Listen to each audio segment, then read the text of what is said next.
Hey friend, it's Sammy from Daily Creative Co. and I help creatives, educators, and entrepreneurs bring their brand visuals to life, even if design does not come naturally to you.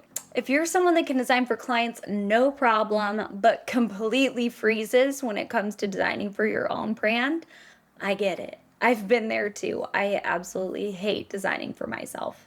Today, I'm sharing the honest truth about why this happens and what finally helped me break through the overthinking so that I could finally find my visual flow again. I want to pull back the curtain a little bit on my own struggle with my own brand, and I'm going to walk you through exactly what was holding me back and, more importantly, how I found the way to move forward without perfection. Think about it. When I design for a client, I have a framework. They describe their audience, business, and mood.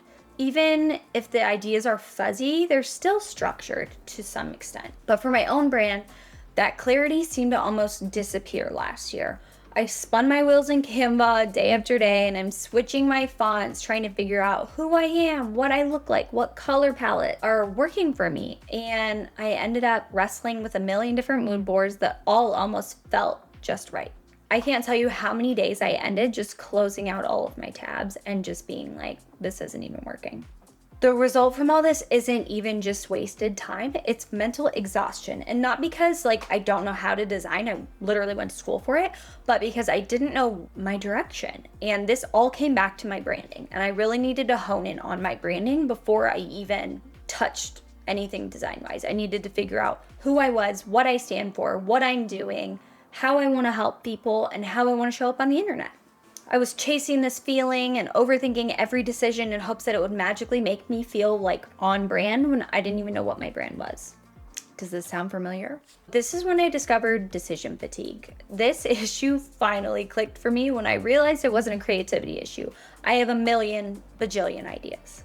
This was decision fatigue. I'm opening 50 tabs full of different fonts and 15 color palettes, and I'm bouncing from Canva to Adobe Illustrator to Photoshop to Pinterest, and I'm feeling like just nothing is clicking. And this is literally what I do for a living. The irony is so real here, but you do your best work for others, and when it comes to yourself, second guessing comes in. Even tiny little choices like font weight or color value can add insane amount of time and make me lose my momentum. I noticed that I would be stuck on the same idea and just repeating it over and over because I'm too indecisive to move forward. And this is not like me usually. I recognized the same spiral, telling myself that I should be better at designing. This was the moment that it finally clicked for me. It was my process, or lack thereof. My breakthrough process was structuring for self-designing. So I decided to treat myself just like a client with structure, curated choices, and checklists. I picked brand fonts that made me feel like me. And I narrowed it down to 2 fonts I love, not just because they're trendy. 2 fonts I actually love that will withstand the test of time. One for my headlines and one for my body text. I broke it down to 1 color palette, 3 to 4 colors max, and I saved all those hex codes. I didn't fuss over every shade, I just picked what felt right and stuck with it for now.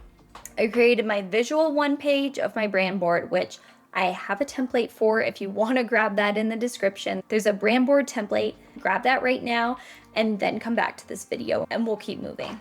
So I added my fonts, my colors, my logo variations all to this brand board, and I even added some mood images to make it all feel cohesive. This became my sanity saver, you guys. I have it pinned as a bookmark in my Google Chrome. The next thing I did was build reusable Canva templates. So I made social media posts, email headers, product mockup templates.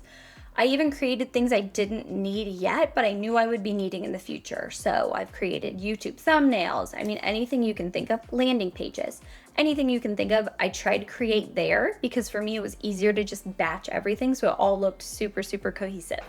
Another thing that was super important was I gave myself permission to start messy. So that meant I was going to be making 2, 3, 4 versions of this, and this first one wasn't going to be my perfect version. I just needed somewhere to start. So once all my elements were set, I was able to start working faster with more direction and indefinite amount of confidence. My brand started to finally look consistent again, and my visuals matched how I felt inside.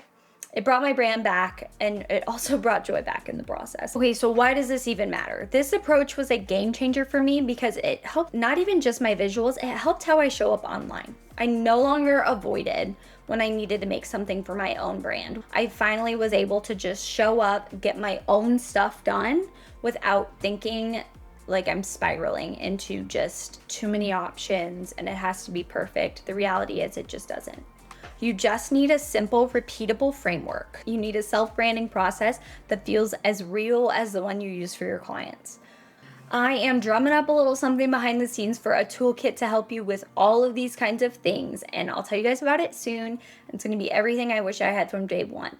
But if you like this video and feel like it resonates with your story, remind yourself the struggle isn't a sign of failure.